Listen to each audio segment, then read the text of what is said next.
Hello, students. How are you? I hope you all are fine and doing your studies. In last video, I have discussed three topics from the chapter Biodiversity and Conservation, that is species area relationship, importance of biodiversity in ecosystem, and also biodiversity loss and its effects. In this video, I am going to discuss some more points and some more topics. The first topic what we are going to study is cause of biodiversity loss. The second topic we will discuss about the why wildlife should be conserved, and the third topic we will discuss that why biodiversity should be conserved. Okay, so let us start the class. So students, today we are going to discuss about some more topics of chapter biodiversity and conservation. The first topic what we are going to discuss is causes of biodiversity loss. ऐसे तो बहुत से reasons हैं for this biodiversity loss, but we will study some important causes. The first cause is habitat loss and fragmentation. इसके अंदर सबसे पहली चीज़ तो हम ये देखें कि ये habitat loss और fragmentation हो क्यों रहा है. हैबिटेट लॉस और फ्रेगमेंटेशन हो रहा है ओवर पॉपुलेशन जो हो रही है ह्यूमन बींग्स की, उसकी वजह से. ओवर पॉपुलेशन के लिए क्या चाहिए? घर, due to which urbanisation is occurring. And next is industrialisation. जो ये ओवर पॉपुलेशन, अर्बनाइजेशन और इंडस्ट्रियलाइजेशन है, इसके लिए बहुत ही एडिशनल लैंड एरिया चाहिए. अब सालों साल जिस तरह से पॉपुलेशन बढ़ रही है, उस तरह से उसके रिक्वायरमेंट के अकॉर्डिंग बहुत बड़ा एरिया रहने के लिए और साथ ही साथ इंडस्ट्रीज़ लगाने के लिए, अपनी इकोनॉमिक कंडीशंस को सुधारने के लिए चाहिए. इसके लिए कर क्या रहे हैं? इसके लिए ह्यूमन बींग्स कर रहे हैं क्या? They are destroying and fragmenting the natural habitat. वो जो भी नेचुरल हैबिटेट हैं, जैसे कि फॉरेस्ट है, वेटलैंड्स हैं, ग्रासलैंड्स हैं, इन्हें वो डिस्ट्रॉय कर रहे हैं. ये जो भी वेटलैंड्स होते हैं उसे भरा जा रहा है. We are feeling it. क्यों? ताकि हमें जो है शहरीकरण के लिए, घर बनाने के लिए जगह मिले, इंडस्ट्रीज़ के लिए जगह मिले. या जो भी फॉरेस्ट हैं, we are cutting down the trees and also burning the forest. अगर बहुत एरिया में उसे बर्न कर देते हैं. And this is all for settling down this population, increasing population. इसकी वजह से जो सबसे ज़्यादा सफ़र कर रहे हैं ये वो एनिमल्स हैं which requires large area for remaining alive, जिन्हें रहने के लिए लार्ज एरिया की ज़रूरत होती है. जैसे कि जो भी वाइल्ड एनिमल्स हैं, जैसे टाइगर है, लॉयन है, इसके अलावा जो बर्ड्स हैं, तो ये सारे जो वाइल्ड एनिमल्स हैं, इन्हें जिन्हें ज़्यादा एरिया चाहिए होती है रहने के लिए, अगर हम एक बहुत बड़ा एरिया फॉरेस्ट का कट डाउन कर दें तो क्या होगा? They will be badly affected. इसके वजह से क्या कर रहे हैं? These animals use to migrate from one place to another place for searching a new shelter. अब अपने नए घर के लिए वो बाहर निकलते हैं, एक जगह से दूसरे जगह जा रहे होते हैं. इस वक्त एक्सीडेंटली कई बार ये एनिमल्स जो हैं दे यूज टू गेट किल्ड. कई बार तो हंटिंग हो जाती है, इलीगल है, उसके बावजूद हंटिंग होती है, या फिर accidentally they use to get killed. तो इससे क्या हो रहा है? एक तो प्लांट्स को हम खुद कट करके उनकी स्पीसीज़, उसकी बायोडाइवर्सिटी कम कर रहे हैं. दूसरे एनिमल्स एक्सीडेंटली किल्ड हो जा रहे हैं या उन्हें मार दे रहे हैं हम. तो इस तरह से बहुत सारा जो ये हैबिटेट लॉस और फ्रेगमेंटेशन हो रहा है, उससे बायोडाइवर्सिटी क्या हो रही है? कम हो रही है. Right now the second cause of biodiversity loss is over population.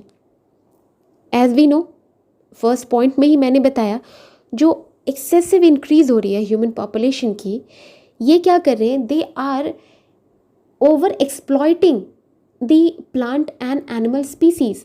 वो जो दूसरे एनिमल और प्लांट स्पीसीज़ हैं उसको बहुत ज़्यादा यूज़ कर रहे हैं. जो रिसोर्सेज हैं उसे जो है बिना किसी कंट्रोल के यूज़ कर रहे हैं, जिसकी वजह से क्या हो रहा है? ये जो प्लांट और एनिमल की स्पीसीज़ हैं they are reducing in size. वो उसकी पॉपुलेशन कम हो रही है, जिसकी वजह से they are becoming vulnerable to extinction. वो ख़त्म होने के कगार पे हैं. बहुत से ऐसे एनिमल्स और बर्ड्स की स्पीसीज़ हैं which have been extinct due to this reason in last 500 years. Presently बहुत से ऐसे मेराइन फिशेस हैं जो वर्ल्ड से ख़त्म हो रही हैं। ओके, तो ओवर पॉपुलेशन जो ह्यूमन बींग्स की है, this is a very big cause of biodiversity loss. ना third is alien species invasion. Alien means होता है, जैसे हम एलियन कहते हैं ना, दूसरे ग्रह पे रहने वाले प्राणी, उनको हम एलियन कह रहे हैं।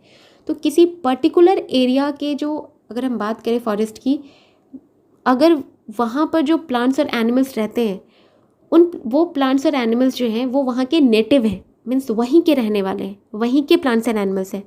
लेकिन अगर हम कहीं किसी और इन्वायरमेंट या और किसी इकोसिस्टम से, किसी और एरिया से प्लांट्स के किसी स्पीसीज़ या एनिमल्स की स्पीसीज़ को लाकर उस एरिया में ग्रो कराएं, तो वो जो स्पीसीज़ होते हैं वो नॉन नेटिव या फिर एलियन स्पीसीज़ कहलाते हैं। तो ये जो नॉन नेटिव स्पीसीज़ या फिर एलियन स्पीसीज़ दूसरे जगह से लाए जा रहे हैं, they are generally introduced either unintentionally और डेलिबरेटली। कभी कभी अनइंटेंशनली ये आ जाते हैं साथ में, पता ही नहीं चलता कैसे वो आ गए। जैसे कुछ ग्रास के स्पीसीज़, हम कोई प्लांट्स लेकर के आ रहे हैं अपने काम के लिए, और उसके साथ कुछ ग्रास के स्पीसीज़, प्लांट के स्पीसीज़ आ गए, और वो फिर वहाँ पर उस एरिया में ग्रो करने लगे, दूसरे एरिया में। या डेलिबरेटली हम कभी कभी किसी इकोनॉमिकली इम्पॉर्टेंट प्लांट या एनिमल्स को लेकर आते हैं दूसरे एरिया में ग्रो कराने के लिए। Many times what happens, these alien species turn to invasive and causes decline and extinction of local species. वो इन्वेसिव हो जाते हैं, अब वहाँ पर वो इतनी ज़्यादा फास्टली ये एलियन स्पीसीज़ ग्रो करने लगते हैं, जिसकी वजह से जो लोकल स्पीसीज़ हैं वहाँ के प्लांट्स या एनिमल्स के, दे गेट इफेक्टेड, वो ख़त्म होना शुरू होते हैं। एग्जाम्पल देखिए, नाइल पर्च एक प्रेडेटर फिश है, एक फिश है Nile perch, and this Nile perch was introduced in Lake Victoria of South Africa। और जिस वक्त ये नाइल पर्च, जिस वक्त से उस साउथ अफ्रीका के विक्टोरिया लेक में इंट्रोड्यूस कराई गई, उस वक्त से ऑलमोस्ट 200 नेटिव स्पीसीज़ जो हैं स्मॉल सिचल्ड फिशेस की, they have been killed. 200 native species जो है वहाँ से अब एक्सटिंक्ट हो गई हैं सिचल्ड फिशेस की। किसकी वजह से? जो एलियन फिश स्पीसीज़ है नील पर्च की वजह से। इसके अलावा अगर दूसरा एग्जाम्पल देखें तो वाटर हाइसिंथ एंड पार्थेनियम, ये दो बहुत कॉमन नेम है। वाटर हाइसिंथ जो आइकॉर्निया कह सकते हैं आप उसे, या फिर जो आप कहते हैं जैसे जलकुंभी। फिर पार्थेनियम कैरेट ग्रास, गाजर घास जिसे आप कहते हैं, ये जो है they were introduced in India. ये इंडियंस नहीं है, ये प्लांट्स इंडियंस नहीं है, ये इंडिया में इंट्रोड्यूस कराए गए, राइट। वाटर हाइसिंथ जो हैं ये इनके फ्लावर्स बहुत अच्छे होते हैं, इसकी वजह से इन्हें इंट्रोड्यूस कराया गया इंडिया में। और पार्थेनियम जो है ये accidentally as a weed India में इंट्रोड्यूस हुआ। वाटर हाइसिंथ की अगर बात करें, it use to cause clogging of water bodies. ये इतनी फास्टली किसी वाटर बॉडी में ग्रो कर रहा होता है कि वहाँ पर क्लॉगिंग कॉज कर देता है इतना ज़्यादा, और वहाँ के सारे जो न्यूट्रिशंस हैं उसे इतनी फास्टली यूज़ करता है उस वाटर बॉडी में कि वहाँ जो एक्वेटिक ऑर्गेनिजम्स, उस पर्टिकुलर वाटर बॉडी के नेटिव एक्वेटिक ऑर्गेनिजम्स हैं, दे यूज टू डाई। इसके अलावा एक और रीसेंट एग्जाम्पल है, लेकिन ये इलीगल इंट्रोडक्शन है, मीन्स इसे डेलिबरेटली लाया गया, इलीगली लाया गया, लीगली भी नहीं लाया और जो है अनइंटेंशनली भी नहीं आई। इलीगल इंट्रोडक्शन है एक अफ्रीकन कैटफिश क्लैरियस गैरीपाइनस की। It was being introduced for aquaculture purpose, means fishing के लिए। बट हुआ ये कि इस कैटफिश की वजह से जहाँ पर जिस एक्वेटिक वाटर बॉडी में, मीन्स जहाँ पर ये इन्हें इंट्रोड्यूस किया गया, इस कैटफिश की वजह से वहाँ जो लोकल कैटफिश हैं उनको एक्सटिंक्शन का जो है क्या थ्रेट हो गया। इनकी वजह से, ये एलियन कैटफिश की वजह से वहाँ के लोकल कैटफिश की डेथ होने लगी, राइट। तो ये कुछ एग्जाम्पल्स थे जिसकी वजह से आप ये समझ सकते हैं कि जो एलियन स्पीसीज़ हैं उन्हें अनइंटेंशनली लाया जाए या फिर डेलिबरेटली, कई बार ये जो पर्टिकुलर एरिया जहाँ पर इन्हें इंट्रोड्यूस किया गया है वहाँ की बायोडाइवर्सिटी को इतना हार्म पहुँचा देते हैं कि वो स्पीसीज़ जो हैं एक्सटिंक्शन की कगार पे पहुँच जाते हैं, राइट। तो this is also one cause of biodiversity loss. Now, next and last cause of biodiversity loss is co-extinction. Now, what is this co-extinction? इसका मतलब होता है एक साथ एक्सटिंक्ट होना। कुछ ऐसे प्लांट्स और एनिमल्स के स्पीसीज हैं which use to show an obligatory mutual relationship. Obligatory mutual relationship मतलब कि ये कुछ प्लांट और एनिमल के स्पीसीज क्या हैं, वो एक दूसरे पर डिपेंडेंट होते हैं अपने लाइफ साइकिल को कंप्लीट करने के लिए, राइट। तो इसमें से अगर एक भी किसी वजह से एक्सटिंक्ट हुआ तो दूसरा भी एक्सटिंक्ट होगा।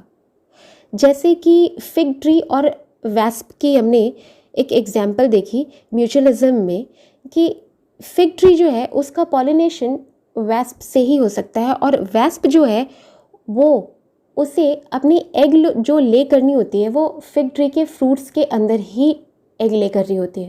तो अगर फिग ट्री स्पीसीज़ जो है, फिग ट्री की स्पीसीज़ पूरी ख़त्म हो गई तो वैस्प की स्पीसीज़ भी क्या होंगी, ख़त्म हो जाएंगी।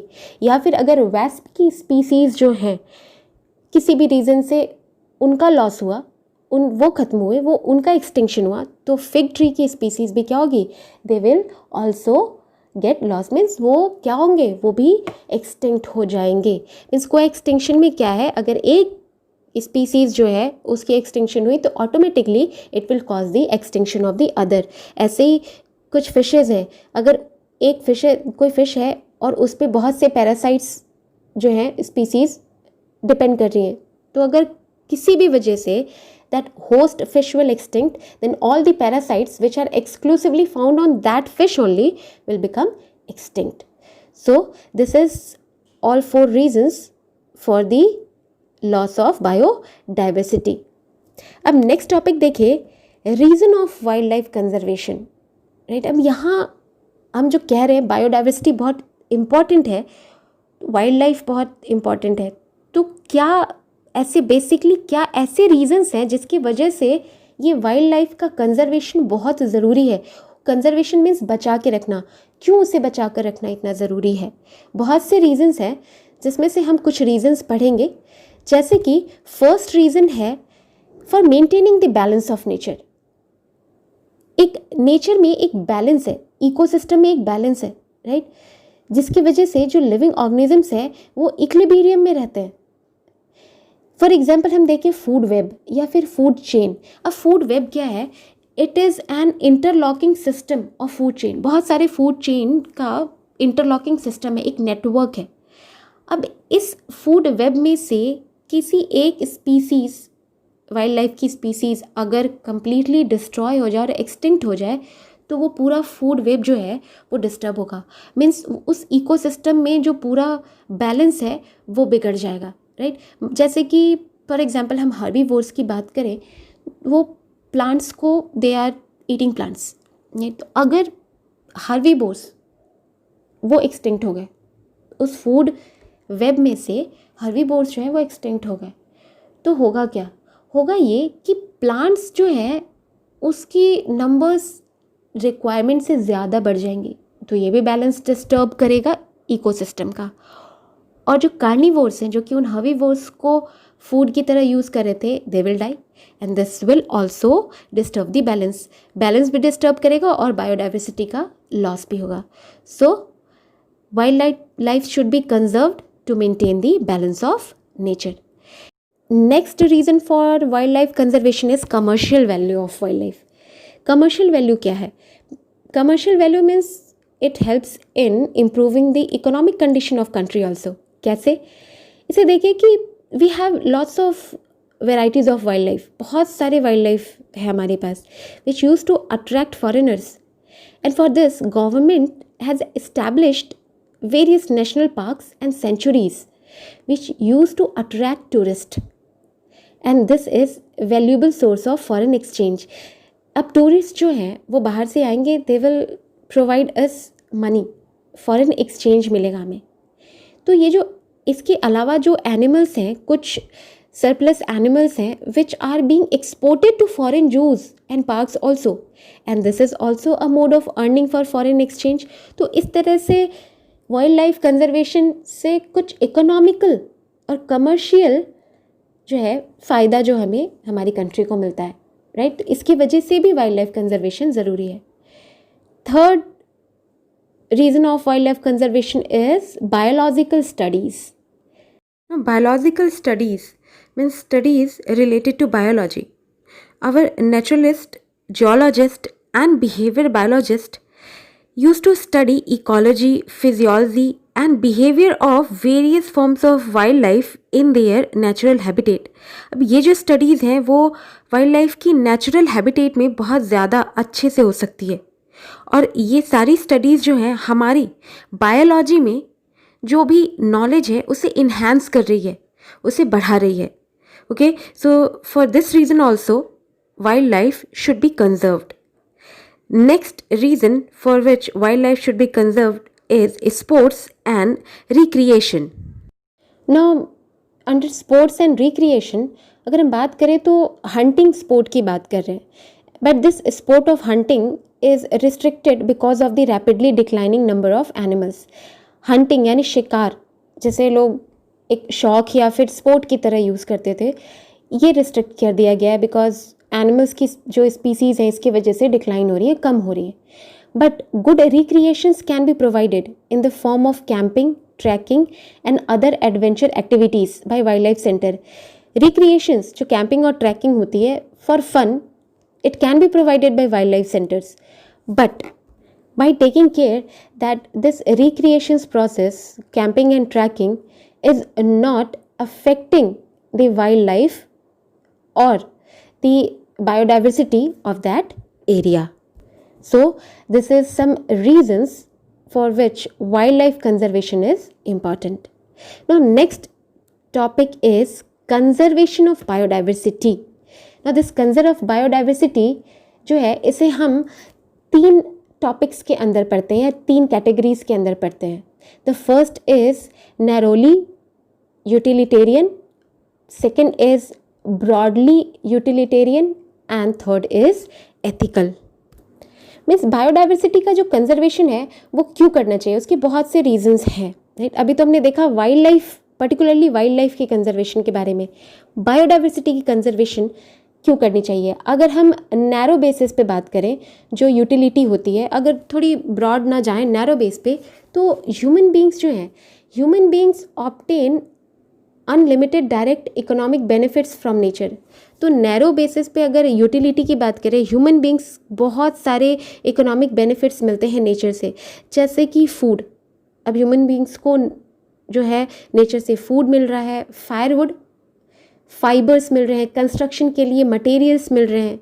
इसके अलावा बहुत से इंडस्ट्रियल प्रोडक्ट्स हैं जैसे ल्यूब्रिकेंट्स, डाइज, परफ्यूम्स, ये भी जो है प्लांट्स से मिल रहे हैं हमें। फिर बहुत से मेडिसिनल जो है इम्पॉर्टेंट प्लांट्स होते हैं, उनसे मेडिसिन्स मिल रही हैं। इसके अलावा bio prospecting, this is the process of discovering molecular genetics and species level diversity to obtain and develop products of economic importance. Means bio prospecting में बात ये कर रहे हैं कि हम जेनेटिक्स की मदद से जो स्पीसीज़ हैं उनमें कुछ चेंजेस, उनके जीन्स में कुछ मॉडिफिकेशंस करके नए नए स्पीसीज़ डेवलप कर सकते हैं जो हमारे लिए कुछ इकोनॉमिकल इम्पॉर्टेंट प्रोडक्ट्स बना सकें। जैसे कि कुछ ऐसे प्लांट्स जो कि इम्पॉर्टेंट ना हो, उनमें हम कुछ जेनेटिक चेंजेस ले आएँ, और उन जेनेटिक चेंजेस की वजह से अगर वो प्लांट्स हमारे लिए इम्पॉर्टेंट हो गए, हमारी इकोनॉमिक कंडीशन के लिए इम्पॉर्टेंट हो गए, तो ये क्या होंगे, ये हमारे लिए फ़ायदेमंद है। तो ये जो यूटिलिटी है ये बहुत ही नैरो बेस पे है, लेकिन ये सारी यूटिलिटी हमें, ये सारी चीज़ें हमें कब मिलेंगी? अगर बायोडाइवर्सिटी कंजर्व्ड होगा। अगर सारी बायोडाइवर्सिटी लॉस हो गई, सब खत्म हो गया, तो फिर हमें ये जो फ़ायदा मिल रहा है वो नहीं मिलेगा। अब नेक्स्ट देखिए, अगर हम ब्रॉड बेसिस पे, ब्रॉड यूटिलिटेरियन पूरे अगर हम ग्लोबल बेसिस पे बात करें कि बायोडाइवर्सिटी का कंजर्वेशन क्यों ज़रूरी है, तो एक बड़ा अच्छा सा एग्जाम्पल है अमेज़न फॉरेस्ट। अमेज़न फॉरेस्ट जो है सबसे बड़ा फॉरेस्ट है जहाँ पे सबसे ज़्यादा, पूरे अर्थ की सबसे ज़्यादा बायोडाइवर्सिटी अमेज़न फॉरेस्ट में ही मिलती है। And this Amazon forest alone produce nearly 20% of oxygen during photosynthesis. पूरा जितने अर्थ पे, जो पूरे अर्थ पे जितना 100% ऑक्सीजन पूरे प्लांट्स मिलके प्रोड्यूस कर रहे हैं, उसका 20% ऑक्सीजन तो अकेला अमेज़न फॉरेस्ट ही प्रोड्यूस कर रहा है। तो अगर हम ग्लोबल लैंग जो है लेवल पे बात करें, ब्रॉड लेवल पे, तो ये ऑक्सीजन हमें ज़िंदा रखने के लिए बहुत ज़रूरी है। सो इसकी वजह से भी बायोडाइवर्सिटी का कंजर्वेशन ज़रूरी है। Next thing is pollinated layer. इसमें ये इस टॉपिक के अंदर मतलब ये बताने की कोशिश करें कि जो पॉलिनेशन होती है प्लांट्स की, जिसके वजह से हमें बहुत से फ़ायदे होते हैं, तो ये जो पॉलिनेशन हो रही है वो बीज, बर्ड्स, इंसेक्ट्स के थ्रू हो रही है, राइट। तो अगर ये जो बर्ड्स और बीज की स्पीसीज़ हैं, इंसेक्ट्स की स्पीसीज़ जो हैं, अगर ये डिस्ट्रॉय हुई, एक तरह से बायोडाइवर्सिटी लॉस ही है, तो ये इकोसिस्टम में अगर ना मिले तो इसकी वजह से जो प्लांट्स में पॉलिनेशन हो रहा है वो नहीं होगा। और अगर पॉलिनेशन नहीं होगा तो जो सीड्स प्रोड्यूस हो रहे हैं जो हमारे फ़ायदे के हैं, it will be not produced by plants. तो इसकी वजह से भी, इस ब्रॉड यूटिलिटी के वजह से भी जो बायोडाइवर्सिटी है उसका कंजर्वेशन होना चाहिए। इसके अलावा अगर ब्रॉड यूटिलिटी की बात करें तो एस्थेटिक प्लेजर जो है which we get from biodiversity, जितनी ज़्यादा बायोडाइवर्सिटी, आपने देखा होगा वो एरिया जहाँ पर बहुत अलग अलग तरह के प्लांट्स और फ्लावर्स होते हैं, वो हमें देखकर अच्छा लगता है, वो ग्रीनरी देखकर अच्छी लगती है, हमारी आँखों को बहुत पसंद आती है। तो ये एक तरह का एस्थेटिक प्लेजर है जो कि बायोडाइवर्सिटी की वजह से मिल रही है। तो ये भी एक ब्रॉड यूटिलिटी है जिसकी वजह से हमें जो बायोडाइवर्सिटी है उसे कंजर्व करना चाहिए। The next point is ethical. जो एथिकल रीजन से भी बायोडाइवर्सिटी कंजर्वेशन ज़रूरी है।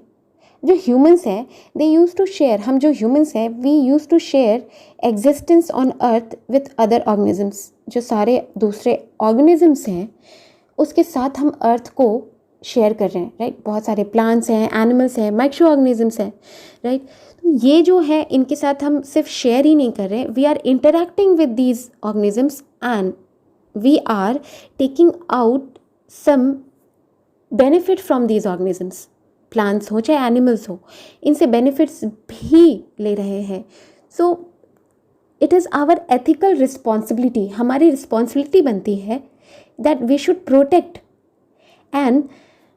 This biodiversity and pass on this biological legacy. ये जो जितनी बायोडाइवर्सिटी है, जितनी प्लांट्स, एनिमल्स, माइक्रो ऑर्गेनिजम्स हैं, इन्हें हम पास ऑन करें, सेफ रखें हमारी नेक्स्ट जनरेशन के लिए, ताकि हमारी नेक्स्ट जनरेशन जो है वो भी इस बायोडाइवर्सिटी को इंजॉय कर सके। So this is why, this is some reasons because of which we should conserve our biodiversity. So that's all for this video. In next video I will discuss how to conserve biodiversity. अभी तक हमने देखा कि biodiversity को क्यों conserve करना चाहिए, and अब देखेंगे कि कैसे बायोडाइवर्सिटी को कंजर्व किया जाए। Okay, till then stay safe, stay home, use mask, use sanitizer, maintain social distancing. Have a nice day.